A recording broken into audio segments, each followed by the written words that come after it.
Hello जी, क्या हाल चाल है आप सबके। आई होप आप सब बहुत अच्छे होंगे।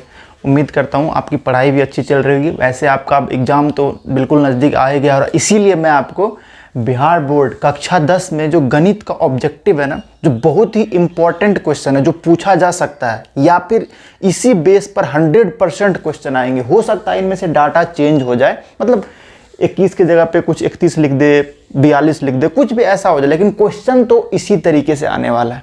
तो इसीलिए मैंने सोचा कि क्यों ना आप लोगों की मदद करी जाए। जो एक अभी आप लोगों के दिमाग में एक असमंजस बैठा होगा, कैसा क्वेश्चन पूछेगा, क्या होगा। बिल्कुल पहला चैप्टर का सारा क्वेश्चन मैंने यहाँ पर रखा है और भी क्वेश्चन लूंगा।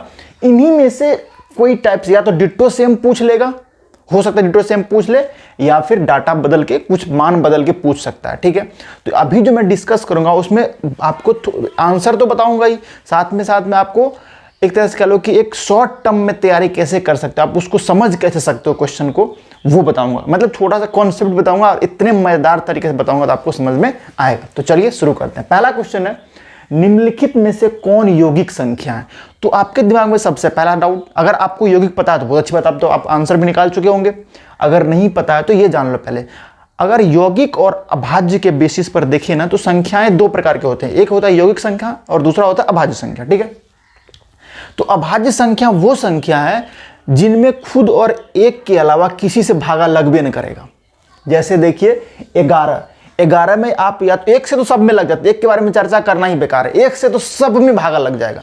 तो 11 सिर्फ 11 से विभाजित होगा ना, और किसी से होगा नहीं होगा। 21 देखिए 7 या 21, 7 से हो गया, 3 से हो गया।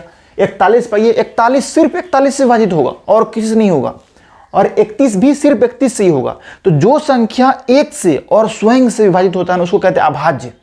और जो किसी और से हो जाए, एक और खुद के अलावा किसी और से विभाजित हो जाए, उसको कहते हैं यौगिक संख्या। और अभी आपने देखा कि 21 जो था 7 और 3 से कट रहा है ना, तो ये तीनों 11, 41 और 31 ये तीनों है अभाज्य, लेकिन 21 है यौगिक। एक बात यहां पर ध्यान रखने वाली बात यह है कि एक जो है ना, एक न तो भाज्य है, अयौगिक को भाज्य भी कहते हैं, दूसरा नाम इसका भाज्य है। ठीक है, तो एक न तो भाज्य है और न ही अभाज्य है, मतलब इनको उस लिस्ट से बाहर ही कर दिया गया है। ठीक है, ध्यान रखिएगा, एक न ही भाज्य न ही अभाज्य, और इस केस में अभी यौगिक रहता या भाज्य होता तो वही बात है, 21 हो गया हमारा आंसर। तो पहला क्वेश्चन इस तरीके का पूछा जा सकता है। इन्हीं में से कोई आने वाला, आप देखिएगा 2-3 दिन बाद का पेपर है, आप देख लीजिए, इन्हीं में से कोई हो सकता है वो डेटा बदल दे, लेकिन पूछेगा ऐसा ही क्वेश्चन। अगला है, निम्नलिखित में से कौन अभाज्य संख्या। अभी बताया अभाज्य मतलब जो खुद और एक से ही कटेगा। तो 33 आप देख लो, किसी खात में आता है 33 का, जी हाँ, 11 तिया 33, तो ये तो बिल्कुल अभाज्य नहीं होगा। ठीक है, 39 13 तिया 39, आपको जैसे 20 तक का खात देख लो, अगर छोटा छोटा नंबर है ना 100 के अंदर तक में, तो अगर किसी खात में आता है ना वो, तो वो अभाज्य नहीं होगा। शुरुआत के बाद जैसे मान लो 17 के बारे में, तो 17 से छोटा किसी खात में देखो क्या 17 आता है, नहीं आता, इसका मतलब 17 अभाज्य है। 39 13 तिया 39, जाहिर सी बात है 13 के खात में आ गया, तो अभाज्य हो ही नहीं सकता, क्योंकि अभाज्य संख्या किसी खात में नहीं आता। बस आपको उस नंबर से छोटे वाले खात में देखना पड़ेगा। मतलब गिनती पहाड़ा की बात कर रहा हूँ, खात जब मैं बोलता हूँ उसका मतलब पहाड़ा से है। 38 19 दूना 38, बिल्कुल ये भी अभाज्य नहीं है। लेकिन 31 देखो, 31 अपने से छोटे किसी खात में नहीं आता, तो 31 ही है सर, ये अभाज्य संख्या है। तो देखो इस तरीके क्वेश्चन आ सकता है। अगला, निम्नलिखित में कौन सा युग्म सह अभाज्य, युग्म मतलब जोड़ा, इसीलिए 2-2 नंबर करके लिखा हुआ है। सह अभाज्य का मतलब क्या होता है, सह मतलब साथ और अभाज्य जानती हो, मतलब साथ में अभाज्य। क्या सेंस बना, ऐसा कोई भी 2 नंबर जिनमें कुछ भी कॉमन नहीं है, ठीक है ना, वो आपस में सह अभाज्य हो जाएंगे। कहोगे सर ये कॉमन नहीं है, क्या मतलब, समझ में नहीं आया। तो अगर आपको बिल्कुल भी दिमाग नहीं लगाना, तो आप सिंपली क्या करो, जैसे ही सह अभाज्य पूछे आपसे कौन सा युग्म, तो आप सब जो सब दे रखा है नंबर उनका ले लो मौसो भागा वाला, बचपन से सीखते हैं ना, जिसका मौसो 1 हो जाएगा वही सह अभाज्य होगा। तो इस वजह से कई बार ऑब्जेक्टिव में यह क्वेश्चन भी आता है कि सह अभाज्य संख्याओं का HCF या मौसो क्या होता है। ऑप्शन में 1 रहेगा, वो दोनों संख्याओं गुणनफल दे देगा, या एक संख्या देगा या दूसरी संख्या देगा। तो 2 संख्या यदि सह अभाज्य है तो उसका मौसो हमेशा एक होता है। इनफैक्ट सहअभाज्य संख्या होने का परिभाषा आप बना सकते हो कि जब दो संख्याओं का HCF एक होता है तो वो दोनों संख्याएं सहअभाज्य होती है। ठीक है, तो अभी आप देखो खटाखट देख सकते हैं, 7 दूना 14, 7 पंचा 35, मतलब 7 इन दोनों में कॉमन है, तो ये सहअभाज्य तो हो ही नहीं सकता। देखिए एक बात और ध्यान रखिएगा, सहअभाज्य होने के लिए कोई जरूरी नहीं है कि वो दोनों संख्याएं अभाज्य होने चाहिए। हाँ, ये बात सही है कि अगर दोनों संख्याएं अभाज्य है और उनको एक साथ कर दोगे तो निश्चित रूप से वह सहअभाज्य हो ही जाएगा।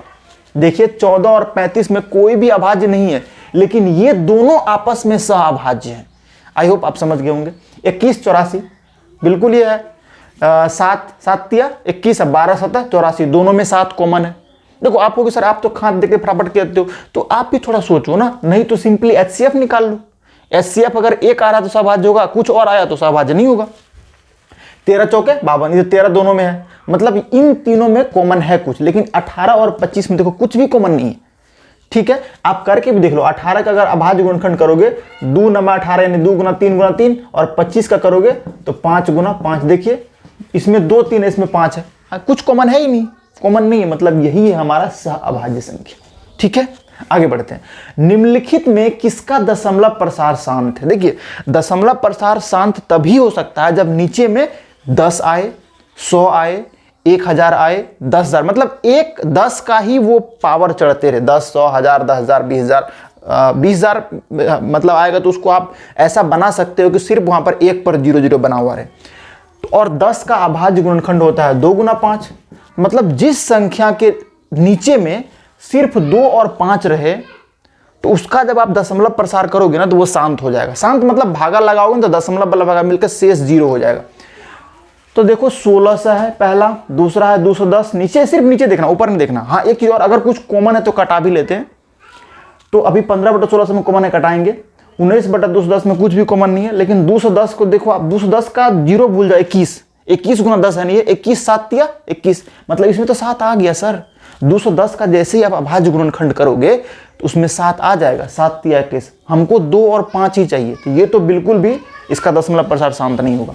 यहाँ देखिए 11 8 88, 11 आ गया, बिल्कुल, तो 11 आ गया, हमको 2 और 5 के अलावा कुछ चाहिए नहीं। 2 और 5 के अलावा यदि कोई भी अभाज्य संख्या आ गया हर के अभाज्य गुणनखंड में तो वह उसका दशमलव प्रसार शांत नहीं होगा।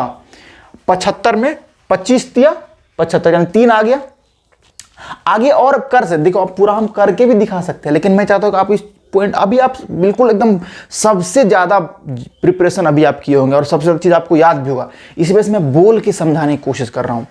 लेकिन जब 15/16 से करोगे ना, आप देखो 15/16 से मैं बात करता हूं, ये इसमें 3 आ गया है, इसमें 11 आ गया, इसमें और भी है, लेकिन मुझे तो बस एक कोई ढूंढना है कि 2 और 5 के अलावा कोई भी आया अभाज्य संख्या उसके अभाज्य गुणनखंड में, हर वाले के जो नीचे रहता है वो हर होता है ना, अंश बटा हर, तो वो उसका दशमलव प्रसार शांत होगा ही नहीं। 15/16 से पहले तो इसमें 5 को मैंने कटा लो, 5 तिया 15, 5 तिया 15, 1 0, 5 दूना 10 0, 320, 3/320 हो गया। 320 का करोगे आप अभाज्य गुणनखंड,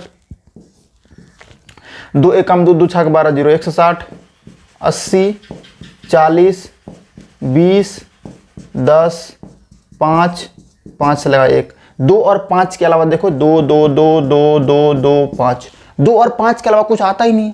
और जिस संख्या के अभाज्य गुणनखंड में 2 और 5 के अलावा कुछ नहीं है, सिर्फ 2 आएगा चलेगा, सिर्फ 5 आएगा तब भी चलेगा, 2 और 5 के अलावा कुछ नहीं होना चाहिए, तो उसका दशमलव प्रसार हो जाएगा शांत, यानी इनमें से इसका दशमलव प्रसार शांत है। सब परिमेय संख्या है, परिमेय संख्या के दशमलव प्रसार 2 प्रकार के, शांत और अशांत आवर्ती, यानी रिपीट करने वाला, जिस पे आप बार लगाते हो ना, नंबर पे आवर्त चढ़ाते हो। चलिए, तो इस तरीके के क्वेश्चन आ सकते हैं पहला चैप्टर से, और भी क्वेश्चन है। अगला देखिए, निम्नलिखित में कौन परिमेय संख्या, वो ऐसे भी पूछ, ध्यान रखिएगा जब भी इस तरीके के क्वेश्चन पढ़िएगा बोर्ड में एग्जाम में, तो ध्यान रखिएगा नहीं तो नहीं लगा दिया कहीं, ऐसा भी हो सकता है निम्नलिखित में कौन परिमेय संख्या नहीं है, या निम्नलिखित में कौन अपरिमेय संख्या नहीं है, या निम्नलिखित में कौन अपरिमेय संख्या है। 4 तरीके से इस क्वेश्चन को पूछ सकता है। तो क्वेश्चन जब भी ऐसा आएगा बहुत ध्यान से देखिएगा, क्योंकि आप तो पूरा खुश रहेंगे, मार दीजिएगा और हो जाएगा गलत। तो पहले देख लीजिए क्या पूछ रहे हैं। इनमें पूछा कौन परिमेय है, ठीक है, तो जो परिमेय होगा वो हमारा आंसर होगा। तो 10 + √121 देखने में लग रहा है अपरिमेय, लेकिन आप सब जानते होंगे √121 11 का वर्गमूल होता है ना, तो इसको हम लिख सकते हैं 10 + 11, 11 10 21, 21 तो एक परिमेय संख्या है ना, मतलब हमारा आंसर यही हो जाएगा। यहाँ देखिए 3 रूट के अंदर से बाहर नहीं निकाल पाए क्योंकि ये पूर्ण वर्ग संख्या नहीं है, तो पक्का ये अपरिमेय प्लस परिमेय अपरिमेय होता है। एक अपरिमेय और एक परिमेय संख्या का जब आप जोड़ कीजिएगा ना या घटाव कीजिएगा तो अपरिमेय संख्या मिलेगा, तो ये अपरिमेय है। यहाँ देखिए √5 को रूट से बाहर नहीं निकाल पाइएगा, ये भी अपरिमेय है। ये √7 को बाहर नहीं निकाल पाइए, ये भी अपरिमेय, मतलब ये तीनों अपरिमेय है, ये परिमेय है, तो हमारा आंसर यही हो जाएगा। तो यहां पर हमने क्या किया, पहला चैप्टर जो है वास्तविक संख्या, उससे कैसे कैसे क्वेश्चन आ सकते हैं वो बताने की कोशिश करिए, और निश्चित रूप से इन्हीं में से कोई क्वेश्चन या तो डिटो पूछ लेगा या डाटा बदल के पूछेगा। और भी कुछ क्वेश्चन पहला चैप्टर से ही देखते हैं, चलिए। तो और 5 महत्वपूर्ण प्रश्न देखते हैं जो चैप्टर 1 से पूछे जा सकते हैं। ऑब्जेक्टिव है सारे के सारे, हो सकता है डिट्टो ऐसा पूछ ले क्वेश्चन, नहीं तो इसी में डेटा बदल के पूछे, क्योंकि इतना ही पूछा जाता है और क्या बनाएगा वो, हार्डली कुछ और बना सकता है। तो 6ठा नंबर क्वेश्चन कहता है संख्या इतना है, क्या है, पूर्णांक संख्या है, परिमेय संख्या, अपरिमेय संख्या, या इनमें से कोई नहीं, नन ऑफ दी, ये लिखने का मेरा तरीका है, ठीक है।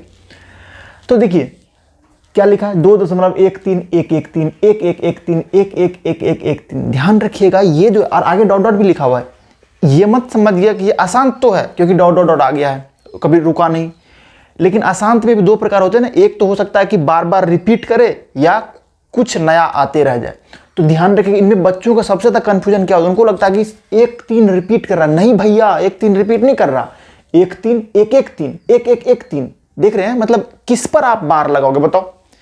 अगर 1 3 रिपीट करता तो 1 3 1 3 1 3 1 3 1 3 आते रहता, या कुछ और रिपीट करता तो वो आते रहता, लेकिन यहाँ पर ऐसा कुछ नहीं है। और इस तरीके के जब कोई बढ़ते रहता, हो सकता है अभी 1 3 बढ़ा, हो सकता है वो 2 3 2 2 3 2 2 2 3 ऐसे कर कुछ लिखे।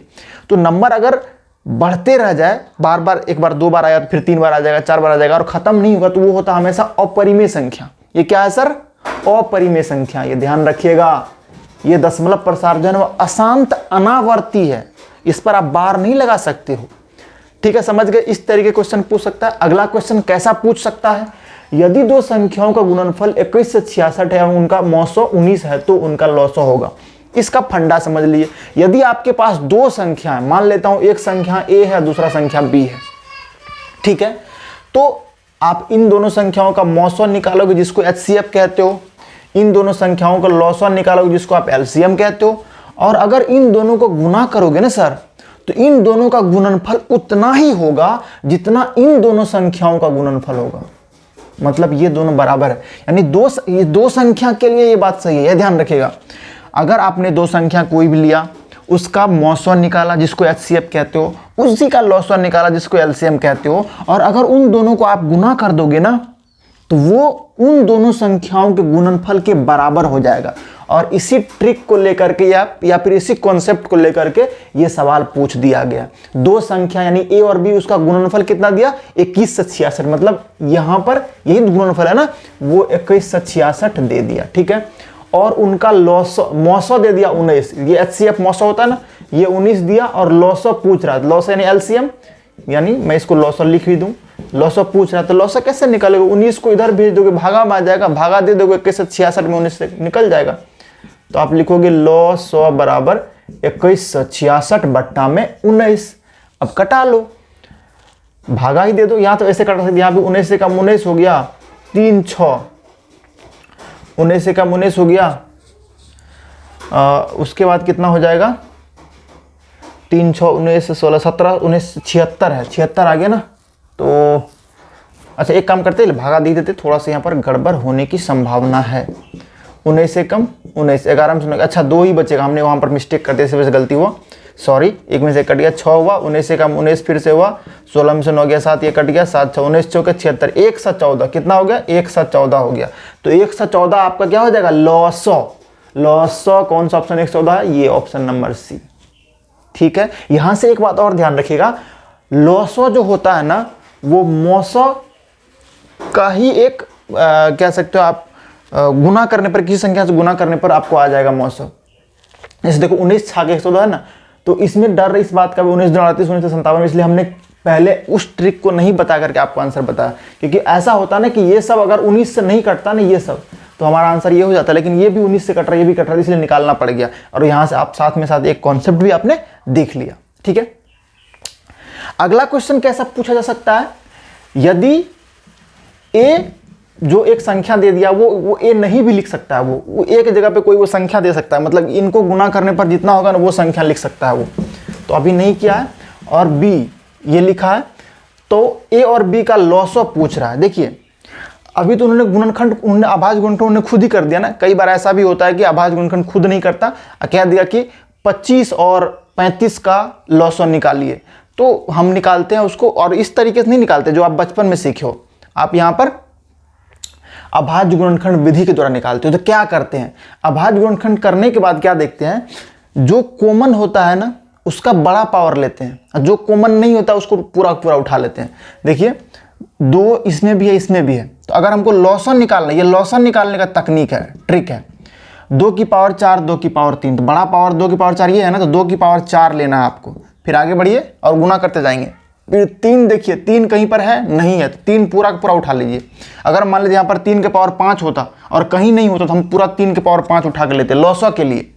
फिर 5 देखिए, 5 यहाँ भी है, 5 यहाँ भी है, दोनों पर बराबर पावर है तो कोई भी एक ले लो, बराबर है तो कोई भी एक ले लो, क्योंकि बराबर है तो ना ही बड़ा है ना ही छोटा है, कोई एक ले लो। ऐसा नहीं करना कि दोनों ले लेंगे। 5 भी हो गया, 7 कहीं नहीं है, पूरा 7 का 7 लो। अब कर लो गुना, 2 की पावर 4, 16 दूना 4 दूना 8 ना 16 और 3 × 5 15 गुना 7, तो 15 7 105, 16 गुना 105, 16 × 5 80 के 0 हाथ में 8 और 16 1 16, 1680 ऑप्शन नंबर डी हो गया। अगर इसी का HCF पूछता है, यानी कि मौसो पूछता है इसी का, तब कैसे निकालते वो देखिए। अगर मौसो पूछता तो मौसो में सिर्फ कॉमन वाला देखते हैं, जो कॉमन है, जो दोनों में है। तो दोनों में कौन है, 2 है, यहाँ भी है और 5 है और कुछ नहीं है। कॉमन देखते हैं और कॉमन का छोटा पावर लेते हैं। देखिए 2 की पावर 3 यहाँ पे, 2 यहाँ पे, तो 2 की पावर 3 और 2 की पावर 4, छोटा ये है ना। तो HCF के लिए मौसो के लिए 2 की पावर 3 लेते हैं, 3 है नहीं, छोड़ो नहीं लेंगे, 5 दोनों में है और छोटा पावर तो बराबर है, तो बराबर है तो छोटा बड़ा क्या है, वही है, 1 ले लेंगे। यानी कि 2 दूना 4 दूना 8 गुना 5, 8 पंच 40। अगर इसका मौसो पूछता इसी संख्या का तो 40 होता, तब ये आंसर, इसीलिए देखिए 40 भी दे रखा है कि गलती करो और नंबर कटे। ठीक है, तो लॉसअ पूछा तो ये होगा और मौसो वो 40 होगा। ठीक है, आगे बढ़ते हैं। 144 के अभाज्य गुणनखंड में 2 का घातांक है। ये भी क्वेश्चन बड़ा पॉपुलर है, कई बार पूछा गया है और इस बार भी पूछे जाने की संभावना है। कोई भी एक नंबर दे देगा, बोलेगा जब इसका अभाज्य गुणनखंड करेंगे तो उसमें 2 का घातांक क्या हो, मतलब 2 पर क्या पावर आएगा, 3 पर क्या है, कुछ भी दे सकता है। तभी 2 लिया है, तो हम तो बस आपको एक बता रहे हैं उस तरीके से ऐसा क्वेश्चन पूछा जा सकता है। और अगर अच्छा लक हुआ हमारा आपका तो डिट्टो यही पूछ लेगा, तो मजा आ जाएगा, फिर तो आपको पता ही रहेगा। तो इसका करना पड़ेगा आपको अभाज्य गुणनखंड। अभाज्य गुणनखंड करने के लिए कुछ खास नहीं करते, लॉसअ जैसे निकालते हैं ना, बचपन में से लॉसअ निकालना चाहिए, इस तरह वही करना है। तो 2 से लगाएंगे, 2 7 14, 2 दूना 4, फिर 2 से लगाएंगे, 36 दूना 72 होता है, फिर 2 से लगाएंगे 18 दूना 36, फिर 2 से लगाएंगे 2 9 18, अब 3 से लग जाएगा 3 3 9 और 3 1 3 हो गया। तो 144 का जब अभाज्य गुणनखंड क्या आया, 2 कितना बार है, 1 2 3 4, तो 2 की पावर 4 लिखोगे और 3 2 बार तो 3 के पावर 2 लिखोगे। तो देखो 2 का घात कितना, घातांक जो कहते हैं मतलब वही पावर, जिसको अपन लोग पावर कहते हैं ना, वही 2 की पावर 4, 2 की पावर कितना है बताए 4, तो 2 घातांक कितना है 4। अगर वो 3 का पूछता तो 2 है ना 3 का पावर में, तो 2 लिखते। समझ गए, आगे बढ़ते हैं। 2 लगातार संख्याओं का मौसो है। देखिए मौसो होता क्या है, मौसो 2 संख्या का अगर आप मौसो निकाल रहे हैं, कितने भी संख्या का मौसो निकालते हो तो उनमें सबसे बड़ा जो कॉमन चीज होता है ना वो मौसो होता है। तो अगर आप 2 लगातार कोई संख्या ले लो, मान लो 3 और 4 ले लो, तो 3 का क्या करोगे अभाज्य गुणनखंड, 3 गुना 1, 4 का करोगे 2 गुना 2, और तो कुछ कर नहीं पाओगे, बहुत 1 लिख दो। तो देखिए इनमें 3 है, इसमें 2 है, कॉमन तो कुछ है नहीं, तो कॉमन कुछ नहीं, 1 होता है ना। तो मतलब क्या हुआ कि 2 लगातार संख्या में 1 के अलावा कुछ भी कॉमन नहीं होता, यानी 2 लगातार संख्या सहअभाज्य होते, सीधा समझ लो। अभी बताते हैं ना सहअभाज्य के बारे में, 2 लगातार प्राकृत संख्या, पूर्ण संख्या, वो हमेशा क्या होते हैं, सहअभाज्य होते हैं, मतलब उनमें 1 के अलावा कुछ भी कॉमन नहीं होता। तो इसका मतलब 1 ही सबसे बड़ा कॉमन है, और सबसे बड़ा कॉमन ही मौसो है। सबसे बड़ा कॉमन 2 संख्या, 3 संख्या, 4 किसी भी संख्या के बीच का सबसे बड़ा जो कॉमन चीज नंबर होता है ना, उसी को नाम दे दिया गया मौसो, यानी HCF, हाईएस्ट कॉमन फैक्टर। ठीक है, तो हमारा आंसर 1 हो जाएगा, यानी 2 लगातार संख्याओं का मौसो 1 होता है। ठीक है, एक क्वेश्चन और भी हो सकता है, ऐसा आ जाए कि बोलेगा अशून्य परिमेय संख्या। अशून्य परिमेय मतलब शून्य नहीं, ऐसा परिमेय संख्या जो शून्य नहीं है, मतलब कोई भी एक 2 3 4 5 जीरो छोड़ कुछ और हो सकता है। एक अशून्य परिमेय संख्या और एक अपरिमेय संख्या का अगर गुणनफल करेंगे तो क्या मिलेगा। तो मान लीजिए एक अशून्य परिमेय संख्या हमने 5 ले लिया और एक अपरिमेय संख्या √3 ले लिया, गुना करेंगे तो 5√3 होगा जो कि एक अपरिमेय संख्या। तो अशून्य परिमेय संख्या और अपरिमेय संख्या को अगर आप जोड़ते हो, घटाते हो, गुना करते हो, भागा करते हो, हमेशा आपको अपरिमेय मिलेगा।